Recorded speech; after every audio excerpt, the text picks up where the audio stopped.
Alors on m'a proposé le titre suivant, identifier la crise comme facteur de mieux-être social. Donc c'est pas moi qui ai choisi le titre. Et d'emblée, ce qui m'a interpellé, c'est le mot mieux-être. C'est que, vu de loin, bon, une crise, c'est quelqu'un qui va pas bien, hein, et donc, normalement, quand on agit sur quelqu'un qui va pas bien, c'est pour éviter le mal-être, plutôt que pour proposer du bien-être. Et je pense que si ce titre a été choisi comme ça, c'est pas sans raison en réalité. Peut-être que vous vous rendez pas compte, mais que la notion de bien-être dans nos sociétés est devenue quelque chose de très important, et quasiment même d'un devoir et d'une injonction sociale.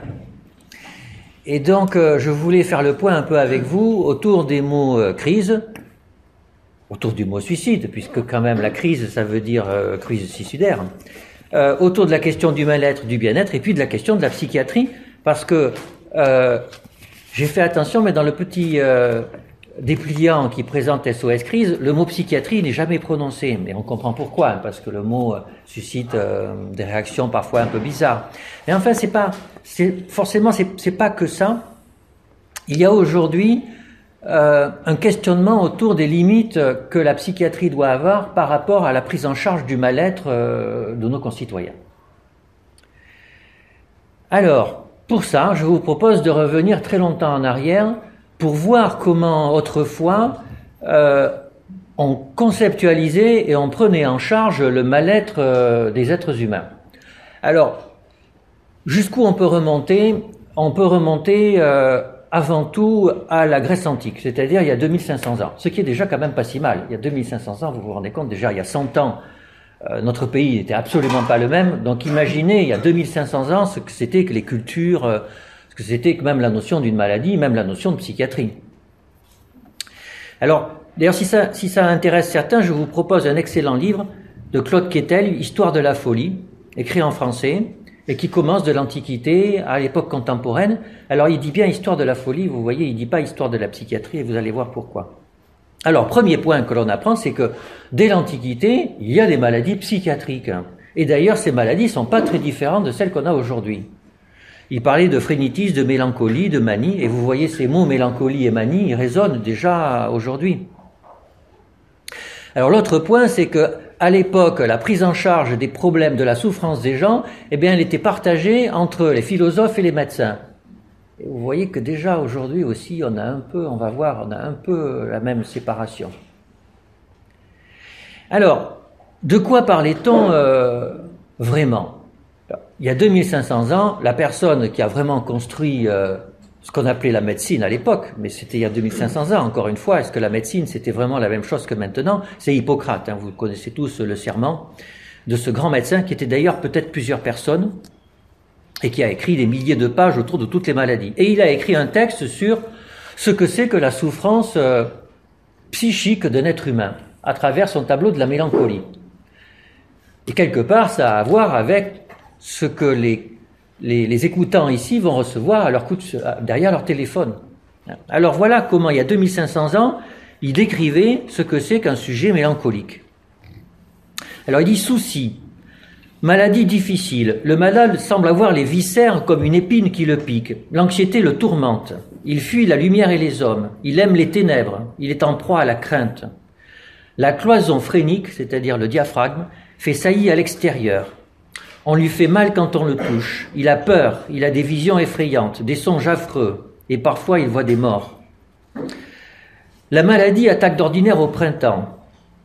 Alors après, il y a les traitements, bien sûr, c'était les traitements de l'époque, et vous allez voir que ça fait réfléchir sur la thérapeutique. Aux malades, on fait boire l'ellébore, on purgera la tête, et après la purgation de la tête, on donnera un médicament qui évacue par le bas. Ensuite, on prescrira le lait d'ânesse. Le malade usera de peu d'aliments. Les aliments seront froids, relâchants, rien d'âcre, rien de salé, rien d'huileux, rien de doux. Il ne se lavera pas à l'eau chaude, il ne boira pas de vin. Il s'en tiendra à l'eau, sinon son vin sera coupé. Point de gymnastique, point de promenade. Par ce moyen, la maladie se guérira avec le temps, mais si elle n'est pas soignée, elle finit avec la vie. Alors, ce qui est touchant dans cette description, c'est qu'elle est profondément humaine, Hein, et que, en fait, pour un psychiatre, c'est un tableau d'état anxio-dépressif quasiment typique. C'est pas décrit exactement dans les mêmes mots, mais c'est très proche. En tout cas, c'est pas une crise. C'est pas une crise suicidaire comme vous pourrez, comme elle est décrite dans le livre. Et donc, ça interroge sur, après tout, vous voyez, si la dépression existe depuis 2500 ans, ce qui semble le cas, pourquoi à l'époque, vraisemblablement, ne parle-t-on pas de crise comme celle qui intéresse aujourd'hui notre réunion? Alors, on va essayer d'aller plus loin dans ce domaine. Alors, on voit donc qu'il existait déjà des personnes en souffrance psychique, bien que le corps est présent, vous avez vu, hein. Et c'est aussi assez propre à notre société contemporaine d'avoir forcé le clivage qu'il y a entre le corps et l'esprit, mais bien entendu que dans la plupart des tableaux dépressifs, il y a aussi la participation du corps, et dans toute crise qui met en jeu le psychisme humain, il y a aussi une participation du corps qu'il ne faut pas oublier. Donc on a ce tableau clinique bien décrit, mais on a autre chose. Les mêmes philosophes de l'époque remarquaient de façon paradoxale que tous les hommes d'ambition, c'est-à-dire les philosophes, les politiques, les poètes, sont bilieux, c'est-à-dire qu'ils ont des problèmes dans leur tête. Et ça aussi, c'est quelque chose qui va durer jusqu'à l'époque actuelle. La souffrance de l'individu est quelque chose contre laquelle il faut lutter, naturellement, mais quelque part, elle est aussi partie intégrante de ce qu'est l'humanité, et que parfois, même certains artistes, certains politiques, enfin certains individus fortement impliqués dans la vie de la société sont en souffrance plus particulièrement. Et là, vous voyez ce que je veux dire, c'est tout de suite, c'est que il va falloir attention à ce qu'on va médicaliser et ce qu'on va pas médicaliser, parce que si on commence à tout médicaliser, alors on va soigner les politiques, les poètes et les philosophes. Alors donc, et aussi ce qui est curieux, c'est que les philosophes grecs ont développé en fait les premières formes d'écoute et de psychothérapie. Hein, les stoïciens, les épicuriens, en fait, ont écrit des textes et ont développé des stratégies qui leur permettaient de mieux gérer la souffrance du quotidien. Et là aussi, c'est important, c'est que je pense vraiment, quand on regarde dans le détail des textes, c'est pas le bien-être que l'on recherche, contrairement à ce que l'on pense souvent. Hein. Les épicuriens, c'est pas vraiment la recherche du bien-être, c'est plutôt évacuer le mal-être, parce qu'il faut voir qu'il y a 2500 ans, il n'y avait pas de médicaments contre la douleur, on mourait très tôt, et il y avait des dieux qui étaient omniprésents, et donc on avait peur des dieux, on avait peur de mourir, on avait peur de souffrir. C'était ça qui envahissait la vie au quotidien. Et donc les stoïciens, les épicuriens, ont essayé d'apprendre aux autres comment faire pour gérer ce mal-être, et pas acquérir du bien-être. Donc ça, c'était les philosophes, et puis il y avait des médecins. Et là aussi, c'est spectaculaire de voir que il y a 2500 ans, nos ancêtres ont bien réalisé qu'il y avait des souffrances des individus qui ne relevaient pas que de l'âme, mais qui relevaient aussi du corps, quand bien même ces souffrances sont des souffrances psychiques. Et je vous cite un texte de Célianus Aurelianus, il y a 2000 ans, « Ceux qui pensent que la manie est avant tout une maladie de l'âme plus qu'une maladie du corps se trompent, parce qu'aucun philosophe n'a jamais soigné cette maladie. » Et c'est vrai. Et c'est vrai. Donc vous voyez, alors qu'ils n'avaient aucun examen d'imagerie, aucun examen complémentaire, très très peu de médicaments, ils avaient déjà conscience qu'il y avait une tension au niveau du mal-être des hommes, qui peut aller du mal-être en lien avec la création artistique ou la philosophie, jusqu'au mal-être qui correspond à l'évidence à un problème de dysfonctionnement du corps. Alors ça c'était il y a 2500 ans, 2000 ans. Après il y a eu dans notre Occident, un peu de confusion autour des délimitations de ce que revenait de la prise en charge du mal-être des individus. Et puis il y avait quand même un élément important qu'il n'y avait pas chez les Grecs, qui est l'arrivée du christianisme. Et quand vous regardez de très près, la messe ou la confession sont des lieux d'écoute et de prise en charge globale du mal-être des gens, à l'évidence. Alors, les philosophes entre le XVe et le XVIIIe siècle ne sont pas des champions de la gestion du mal-être ou du bien-être. Nos grands philosophes, Descartes, Nietzsche, etc., il s'intéresse plutôt, contrairement à certains philosophes grecs, à des questions fondamentales. Comment doit-on diriger sa vie? Qu'est-ce que le savoir? Qu'est-ce qui est vrai? Qu'est-ce qui n'est pas vrai? Qui sont des considérations qui sont quand même assez éloignées de notre mal-être que l'on peut vivre au quotidien. Et alors les médecins, il faut bien reconnaître aussi que la médecine jusqu'au tout début du XIXe siècle a été assez limitée pour sa prise en charge des patients qui souffraient avec leur esprit. Alors il y avait quelques médicaments, il y avait de l'opium, mais qui coûtait horriblement cher et puis qui avait quand même des effets indésirables très importants. Et globalement, la médecine de l'époque, la gestion des malades mentaux graves était avant tout de l'enfermement plutôt que du soin. Et donc tout change au tout début du XIXe siècle, et symboliquement, sur la planète, on considère que c'est en France que ça s'est passé, à l'hôpital du Kremlin-Bicêtre, avec Pinel, qui décide d'enlever les chaînes des malades mentaux et de les traiter par la parole. Et là, on retrouve l'écoute et le discours comme prise en charge de la souffrance des humains. Et c'est le début de la naissance de la psychiatrie. Alors, là, j'en reviens à ce que je vous disais au tout début. Mon titre, c'est « Identifier la crise comme facteur de mieux-être social ». Pour l'instant, je n'ai absolument pas parlé de mieux-être, et de mon point de vue, cette question n'existe pas. Et elle apparaît en 1946. Alors, on va essayer de comprendre pourquoi en 1946. En 1946, il y a la création des Nations Unies et de l'Organisation mondiale de la santé, au même moment. Et l'Organisation mondiale de la santé définit la santé comme un état de bien-être complet, physique, mental et social. Un état de bien-être. Le bien-être apparaît là. Alors, en plus, cette définition est complètement folle. État de bien-être complet, physique, mental et social. Il y a un collègue addictologue dont je tairai le nom qui m'a dit une fois oui, ça c'est après un orgasme ou un shoot d'héroïne.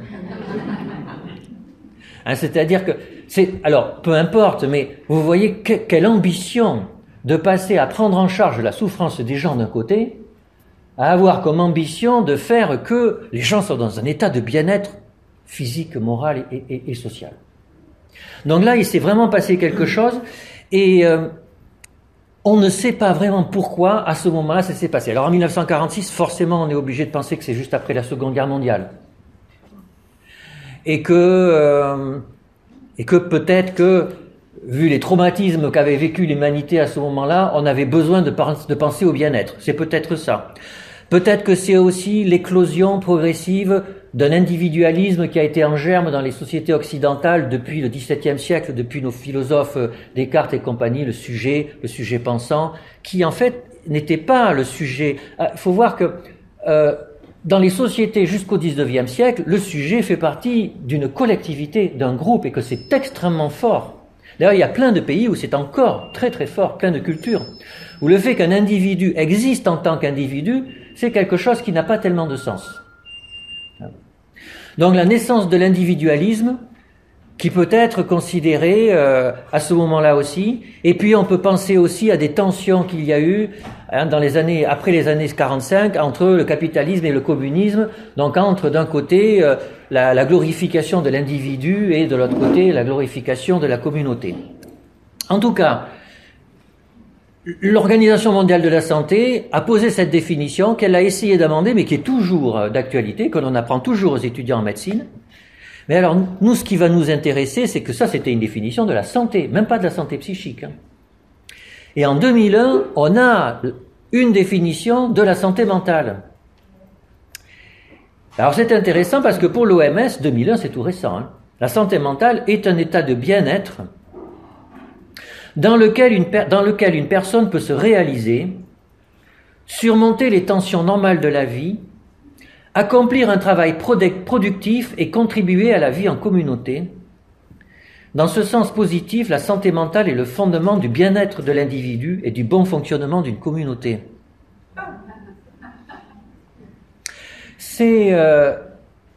Moi je trouve que c'est très interpellant.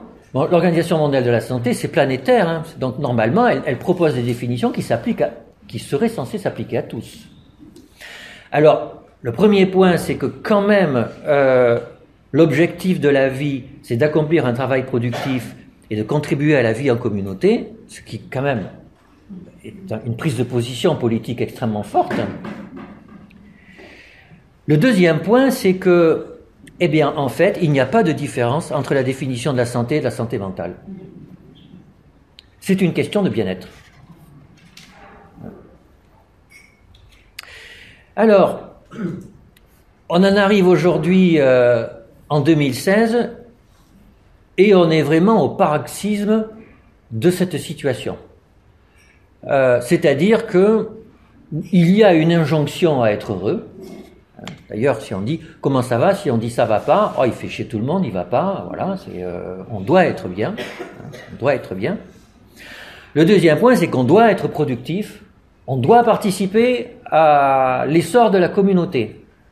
Et ce qui est curieux, c'est que dans la définition de la santé mentale de l'OMS, il n'y a aucune réciprocité de la communauté envers le sujet. Le sujet doit être heureux et il doit participer à l'effort de tous. Mais normalement, la communauté doit soutenir l'individu. Et en fait, ce que l'on observe aujourd'hui, c'est que, quelque part, le droit et les minima sociaux se sont substitués au support social, au support collectif. La solidarité, la fraternité, c'est quelque chose qui n'est plus tellement mis en avant. Ce qui compte, c'est les droits, c'est-à-dire juridiquement, on vous donne le RSA, vous avez la sécurité sociale, dont vous êtes content, on s'occupe de vous. Mais en réalité, bien entendu, ça n'a rien à voir.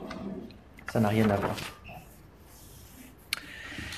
Alors, j'en arrive maintenant à cette question de la crise.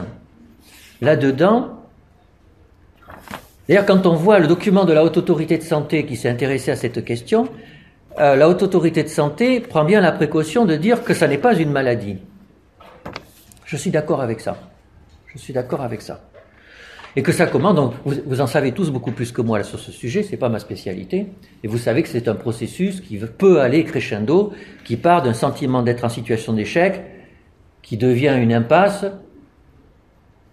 pour laquelle penser à se supprimer pourrait être une solution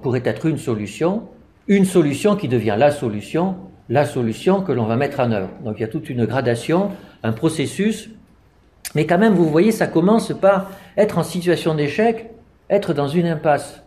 Eh bien, dans la description d'Hippocrate de la mélancolie, il n'y a absolument pas ça. Dans la description d'Hippocrate, le sujet souffre, il est anxieux, il a même des hallucinations, mais il n'est pas en situation d'échec, il n'est pas dans une impasse. Et donc on peut imaginer que cette situation de crise est bien la résultante d'un changement de notre société, d'un impératif de productivité, l'impératif d'être quelqu'un, de se réaliser en tant qu'individu. Alors il y a des sociologues qui ont parlé de ça.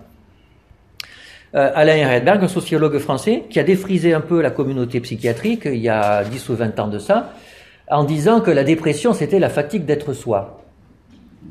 Ce qui, bien sûr, est abusif cliniquement, c'est qu'il y a des formes graves de dépression qui n'ont rien à voir avec la fatigue d'être soi. On est complètement dans ce que disait Hippocrate ou dans ce que disait Célianus Aurelianus. Aucun philosophe n'a jamais soigné une dépression mélancolique sévère, bien entendu. C'est une maladie grave, comme la plupart des maladies graves. Mais il n'y a pas que ces formes de dépression, il y a aussi de la dépressivité, des états dépressifs légers à modérés, et qui sont souvent en lien avec cette impression de ne pas être capable d'arriver à être ce qu'on devrait être. Et là, on est complètement dans le paradigme de la santé mentale et pas dans le paradigme de la psychiatrie. C'est là qu'il faut commencer à commencer à tracer une séparation entre les deux. Et c'est là que je vois naturellement la place de SOS Crise, qui n'est pas une entreprise de psychiatrie, naturellement. C'est une entreprise de santé mentale. Et je vois SOS Crise comme une lutte collective contre la violence de l'individualisme moderne. Les sujets qui vont vous appeler sont des sujets qui sont... Alors, je fais là une généralité, mais en fait, les sujets qui vont vous appeler vont être tous différents les uns des autres, naturellement. Et bien sûr que certains vont avoir, vraisemblablement, statistiquement, des problèmes de dépression qui devront être soignés, qui devraient être pris en charge par un médecin. Bien entendu, on va y revenir. Mais un certain nombre d'entre eux n'ont rien à voir avec la médecine et avec la psychiatrie. Ils sont juste dans une situation d'impasse du fait de leur nécessité d'être un sujet dans une société où on n'a aucun échappatoire quand on n'en est pas un. Alors, du coup, à ce stade, il faut bien essayer de définir à partir de quel moment on est dans le champ de la santé mentale et à partir de quel moment on bascule dans le champ de la psychiatrie. Ce qui est une vraie question aujourd'hui, une vraie question clinique pour la prise en charge des patients qui vont pas bien, et puis même une question économique, c'est-à-dire l'argent que l'on dépense pour la société, quand doit-on le proposer aux services de soins, quand doit-on le proposer à la société en général pour améliorer le bien-être des individus. Alors, cette question aujourd'hui n'a pas de réponse univoque et n'est même quasiment pas abordée dans la littérature internationale. Donc, ce que je vous propose, c'est un point de vue complètement personnel qui tourne autour de ce que l'on pourrait appeler une rupture phénoménologique. Alors, je m'explique, parce que c'est important. Vous avez tous dans votre vie été confrontés à des personnes qui n'allaient pas bien, qui avaient une rupture sentimentale, qui ont perdu leur travail, dont l'enfant est malade, etc. On ne va pas bien. On ne va pas bien, mais ce n'est pas parce qu'on ne va pas bien que l'on doit voir un psychiatre. Tout le monde est d'accord. Dans la vie, on peut aller mal. Et ça fait partie de la vie. Et on peut se prendre en charge tout seul, on peut. Et puis, on peut aussi être soutenu par ses proches. Ça marche très bien. Mais je suis sûr que vous avez déjà vu aussi des gens qui n'allaient pas bien, mais qui n'allaient pas bien, et c'était au-delà de cette situation. Des gens qui souffrent tellement que quand vous êtes avec eux, c'est même plus possible de pouvoir discuter avec eux, tellement que la souffrance qu'ils ont vous touche. Et même, on peut avoir tendance à mettre à l'écart cette personne tellement qu'elle souffre. On la met à l'écart parce qu'elle nous met en danger nous-mêmes, elle met en danger le groupe. Une personne qui souffre trop, une personne qui souffre un peu, spontanément on va l'aider. Une personne qui souffre beaucoup, spontanément on peut avoir tendance à la mettre de côté. Eh bien c'est là que commence la médecine et c'est là que commence la psychiatrie. La psychiatrie existe parce qu'il y a des personnes qui souffrent trop et que l'on ne peut plus gérer cette souffrance et qu'il y a des professionnels pour lesquels c'est leur métier. Alors bien entendu, la limite entre les deux est très délicate à trouver. Je pense que si vous y réfléchissez, vous verrez autour de vous qu'il y a des exemples où vous pourrez dire non, lui il allait pas si mal, mais lui ou elle allait vraiment mal et en fait on aurait dû ou il a été heureux qu'elle puisse consulter quelqu'un. Et je pense que donc on a à travailler dans les décennies qui viennent autour de cette définition de rupture phénoménologique qui nous permettra de mieux opérationnaliser la prise en charge des personnes en mal-être, de savoir si elles peuvent être prises en charge par la communauté ou si elles doivent être proposées à des professionnels de la médecine, c'est-à-dire à des psychiatres. Et je vais terminer sur la phrase qui détermine un peu la destinée de SOS Crise et que je trouve très bien, agir pour prévenir la santé mentale, une affaire qui nous concerne tous. Donc vous voyez, assurément, la santé mentale est une affaire qui nous concerne tous. La psychiatrie n'est pas une affaire qui nous concerne tous.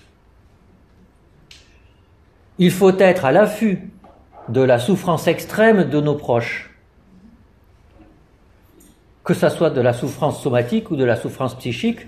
Et donc il faut ne pas avoir peur de la psychiatrie, il faut savoir qu'elle existe et qu'elle peut nous aider. Mais la santé mentale, c'est avant ce moment de bascule dans la souffrance extrême, et ça c'est une affaire qui nous concerne tous, parce que la première façon de gérer cette souffrance, c'est d'être proche des individus. C'est le support, c'est le soutien. Et le premier point, c'est agir pour prévenir, et effectivement, la prévention est la première façon de gérer les problèmes de souffrance psychique. Alors vous savez qu'il y a plusieurs types de prévention, hein. Il y a une prévention de base, on l'appelle primaire, c'est-à-dire, eh bien, si on va à l'école, eh bien, si il y a des infirmières à l'école qui s'occupent des enfants, On sait, et ça c'est étudié, et ça marche très bien, que statistiquement, on a des adolescents, des adultes qui vont mieux dans leur corps et dans leur tête.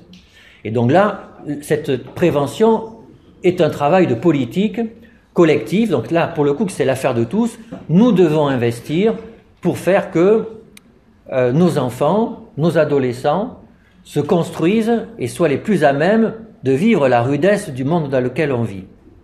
Et puis il y a une autre forme de prévention qui arrive après et qui vise à repérer le plus tôt possible des patients qui sont en train de basculer dans la maladie pour que cette maladie n'arrive pas et qu'on puisse remonter la pente sans qu'il y ait d'intervention médicale. Et c'est là que le lien entre la société et le médecin doit jouer à plein. Le médecin doit apporter son regard expérimenté pour essayer de déceler de la façon la plus fine possible si le sujet est capable de remonter la pente avec ses proches sans une aide médicale à proprement parler, parce qu'il est important aussi de laisser aux personnes la possibilité de se prendre en charge toutes seules. Et si ce n'est pas le cas, alors de lever le carton et de dire « attention, là il y a souffrance et là il faut que j'intervienne ». Et donc cette charnière, c'est exactement ce que va être l'objet de votre entreprise et je serai ravi de revenir vous voir régulièrement pour voir comment ça évolue. Merci pour votre attention.